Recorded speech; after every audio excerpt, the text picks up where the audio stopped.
Hey, what's happening, my friends? Welcome back. Welcome back. This segment, we're going to talk about Sean Strickland opening up on the Theo V.I.P.N podcast.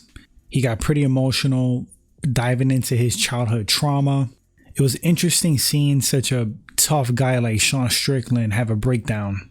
Now, Strickland teased about this segment on the Theo V.I.P.N podcast, gave the fans some inside information, said that Theo V.I.P.N was willing to just clip the part and not air that. But Sean Strickland's like, you know what? No, run it.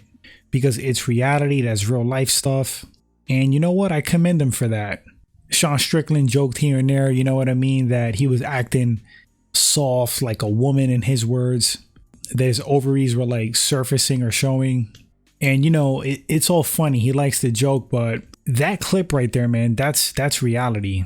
And even a hardened guy like Sean Strickland with a tough exterior show that you can have suppressed trauma, things going on inside of you from a kid, and it's just like bottled up and just waiting to come out.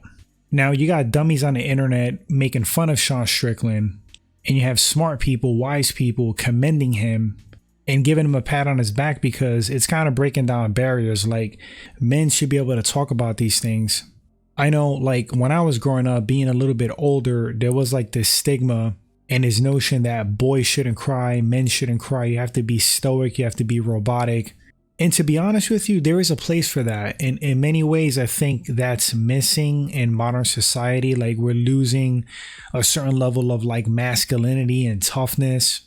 And sometimes, yeah, you gotta suck it up. You have to control your emotions. You do have to be stoic at times, handle business and do what you have to do. There is a time for that. That should not be lost. But there should be a time to open up, to admit when you're feeling a certain way. Nobody is completely immune to emotions. No guy, no person is that strong. Something gets to you. And, you know, diving a little bit deeper, so many people deal with some kind of trauma, man.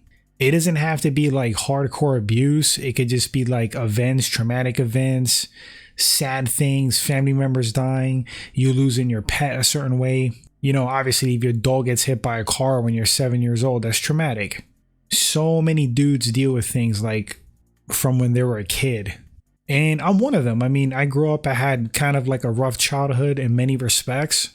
I'm not going to dive into all that, but when I saw Sean Strickland break down, it's like, yeah, man, I could relate to that. I know exactly what the guy's feeling.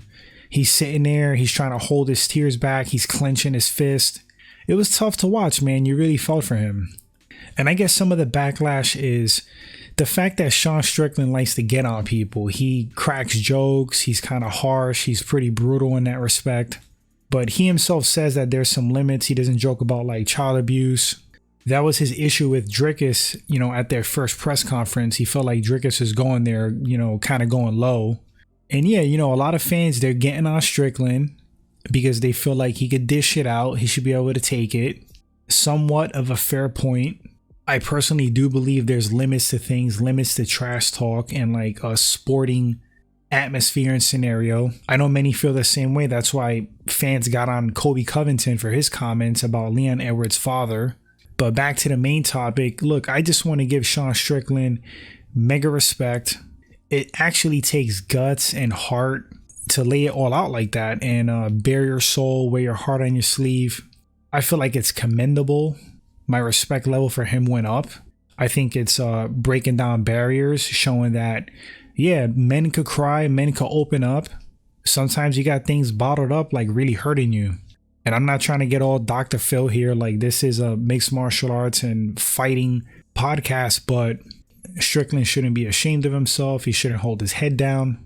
I thought that segment humanized him. I think it's going to resonate with a lot of fans and people. And like I said, once again, my respect level for him went up. I don't have nothing personal against Drickus, Duplessis, but not going to lie, I'm rooting for Sean Strickland to win. But guys, drop your thoughts on that Sean Strickland clip.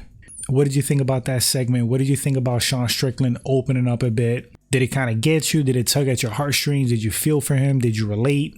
Just want to read your overall thoughts. Thanks so much, guys, for listening. I hope 2024 is the best year of your life.